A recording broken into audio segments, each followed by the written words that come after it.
Compte rendu de la 4e réunion du Conseil de ministres. Le Premier ministre Jean-Michel Sama Lukonde Kyenge a présidé en visioconférence ce vendredi 21 mai 2021 la 4e réunion du Conseil de ministres du gouvernement de la République. 5 points étaient inscrits à l'ordre du jour, à savoir 1. Communication du Premier ministre chef du gouvernement. 2. Points d'information. 3. Approbation d'un relevé des décisions du Conseil de ministres. 4. Examen et adoption des dossiers. 5. Examen et adoption des textes. 1. De la communication du Premier ministre. La communication du Premier ministre a porté sur 2 points principaux, à savoir 1. Des efforts pour la mobilisation accrue des recettes publiques. Le Premier ministre chef du gouvernement a insisté sur la nécessité pour tous les membres du gouvernement d'œuvrer en faveur de la mobilisation des recettes publiques. Les services d'assiette rattachés à leurs administrations respectives devraient s'inscrire dans cette perspective. Il a instruit tous les ministres de préparer des notes à l'intention des ministères du budget et des finances pour la maximisation des recettes.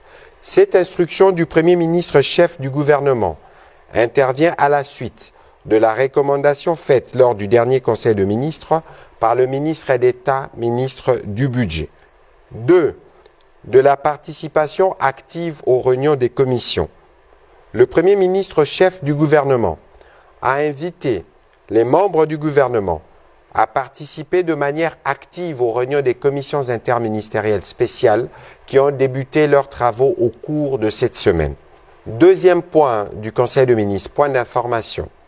Le vice-premier ministre, ministre de l'Intérieur, décentralisation, sécurité et affaires coutumières, a présenté l'état du territoire national. La situation est relativement calme. Il a noté l'expression de l'indignation massive de la population congolaise suite aux déclarations du président rwandais sur l'implication connue de son armée dans les crimes commis dans l'est de notre pays.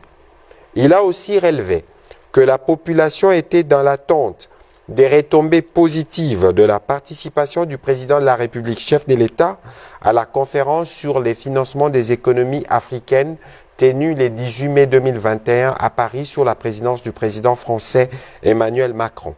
Au plan sécuritaire, le vice-premier ministre, ministre de l'Intérieur, décentralisation, sécurité, affaires coutumières, a mentionné la poursuite des opérations dans le Nord Kivu et en Ituri, ainsi que de plusieurs cas de reddition des miliciens et des récupérations par les forces armées de la République démocratique du Congo, des localités jadis sous contrôle de l'ennemi.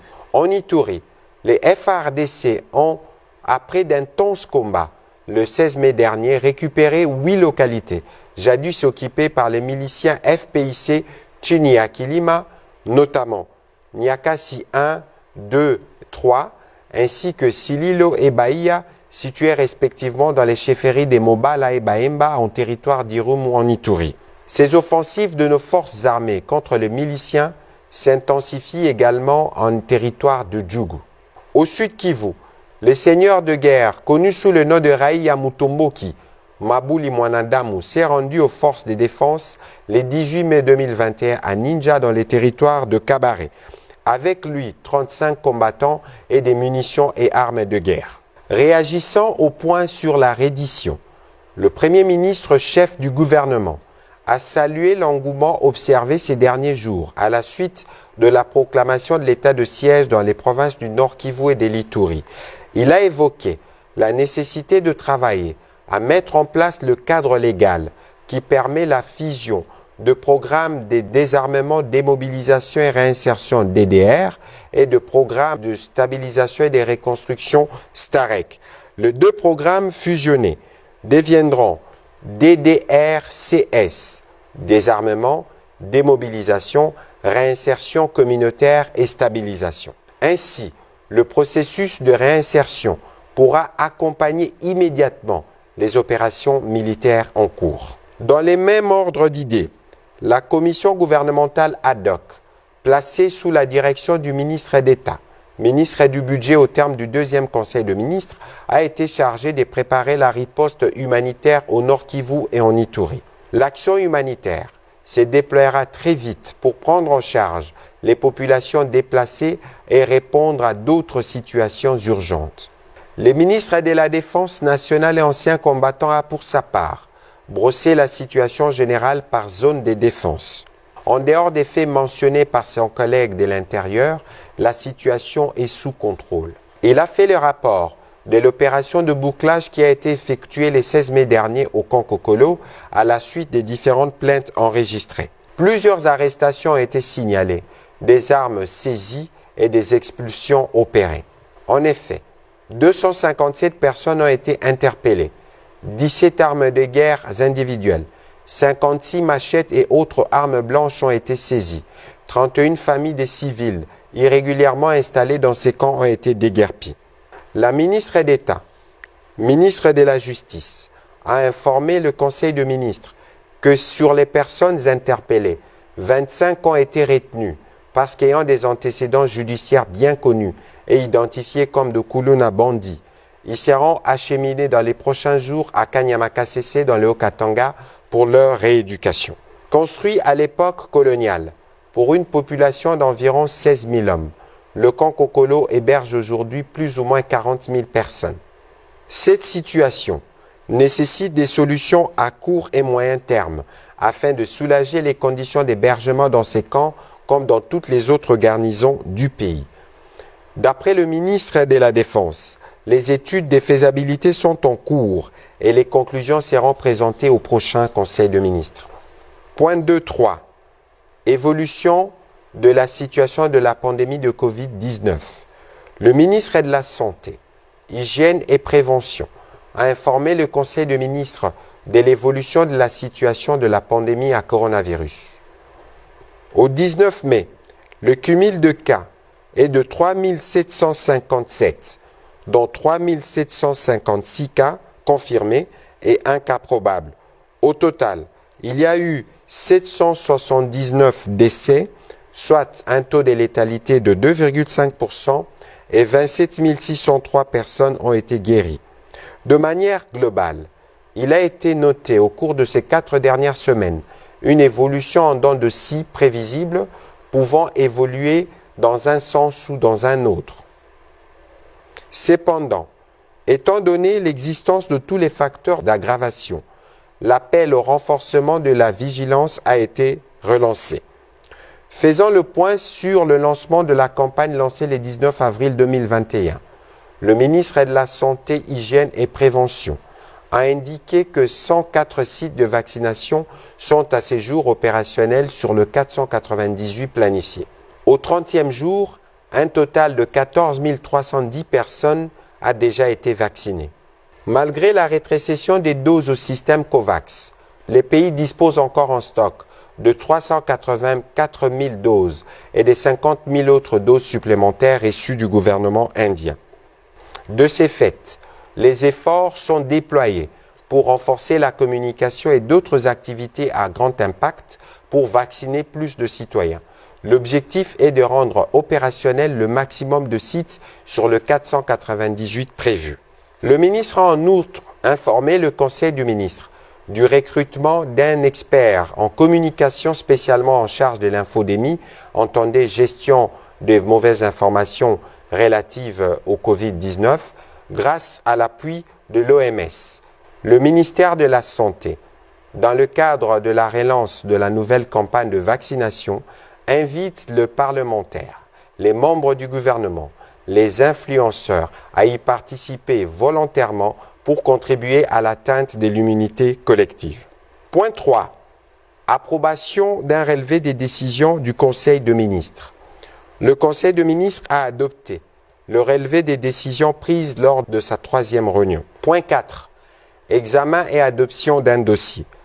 La vice-première ministre, ministre de l'Environnement et Développement durable, a soumis à l'approbation du Conseil de ministres les propositions pour la célébration de la Journée mondiale de l'environnement le 5 juin prochain, placée cette année sous le thème mondial de la restauration de l'écosystème. Cette date coïncidera avec le lancement de la décennie pour la planète, pour la guérison de la planète, avec comme slogan « Aider la nature, c'est s'aider soi-même ». Au regard de la nécessité de préserver l'écosystème congolais, en impliquant le milieu rural dans sa protection, la vice-première ministre, ministre de l'Environnement et du Développement durable, a proposé comme thème national cette année l'arbre pour restaurer nos écosystèmes et la transition écologique pour un environnement sain. Un riche débat s'en est suivi et de manière unanime, tous les membres du gouvernement se sont engagés à participer à cette campagne. Campagne qui rejoint la vision du président de la République, à savoir la plantation d'1 million d'arbres d'ici 2023 pour faire de la République démocratique du Congo un véritable contributeur dans la protection de l'humanité. Ce point a été adopté. Au point 5, examen et adoption de projets de texte. La ministre d'État, ministre de la Justice et garde des Sceaux, a de nouveau présenté au gouvernement le projet de loi déterminant les modalités d'application de l'état d'urgence et de l'état de siège en République démocratique du Congo pour approbation et transmission à l'Assemblée nationale. Le Conseil de ministres a approuvé le texte qui lui a été soumis, qui sera rapidement envoyé au Parlement pour son adoption. La vice-ministre des Finances a quant à elle présenté aux membres du gouvernement 2 projets de texte. Le premier est le projet de loi portant ratification de l'accord de crédit numéro 6858-ZR du 12 mai 2021 conclu entre la République démocratique du Congo et l'Association internationale de développement au titre du projet de développement multisectoriel et des résiliences urbaines de Kinshasa, Kin et Lenda. Et le second est un projet d'ordonnance portant approbation de l'accord de don numéro D7940-ZR conclu entre la République démocratique du Congo et l'Association internationale de développement au titre des développements multisectoriels et des résiliences urbaines Kin et Lenda. D'un coût total de 500 millions de dollars, Kin et Lenda a pour objectif d'améliorer la capacité institutionnelle des gestions urbaines et l'accès à certains services et infrastructures ainsi qu'aux opportunités socio-économiques à Kinshasa. Il compte 4 grandes composantes. 1.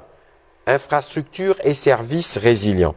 Il est prévu notamment la construction de la première phase de l'usine de traitement d'eau à Binzaozone, la construction de la 3e phase de la station d'épuration et la réhabilitation de la station de traitement d'eau potable de Njili. Deuxième composante, communauté inclusive et résiliente. En ce qui concerne l'inclusion socio-économique, les activités prévues visent l'entretien des infrastructures, le développement des compétences et la prévention de la violence. La planification urbaine et l'administration foncière, ainsi que la gouvernance locale, alignent également les actions à réaliser. Troisième composante, gestion du projet. Elle devra permettre à l'État d'assurer une mise en œuvre, un suivi et une évaluation efficace, transparent et responsable du projet. Quatrième composante, mécanisme d'intervention d'urgence conditionnelle. Il s'agit de doter à l'État d'un moyen devant lui permettre de répondre sans délai à toute crise ou situation d'urgence éligible selon les cas.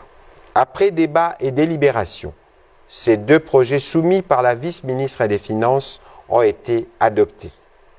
Commencé à 11h16, le Conseil de ministres a pris fin à 14h36. Je vous remercie.